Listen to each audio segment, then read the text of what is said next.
Ayikhale bafana bakithi. Majongo kanti amisho nithwele kanzima kanjena kule nto yenu yokuthabela. Manithabela phambi kwamanina kanti ngavelelwa manina.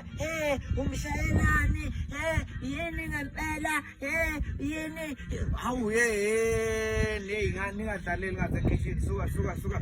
Yabona nje ke mina nje ngisaphinde ngithabele nansizwa ngoba kugijima abesifazane bezongena phakathi nendawo ugijime nalokho oboy okubizwa ngoboy nogehla bese athi hayi manje kanti kukuthini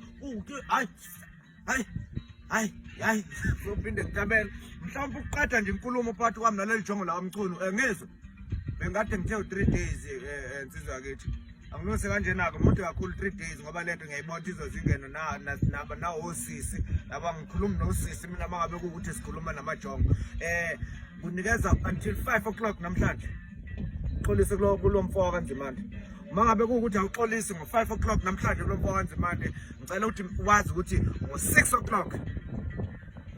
o'clock ngikwazi ukushiba angikwazi ukushiba ngomFacebook uvela uthi promote violence kodwa ngithi kuwena ngo6 o'clock ngiyawuqeda umcimbi ngo6 ngiyawuqeda umcimbi vala fana awuthi ngoqinye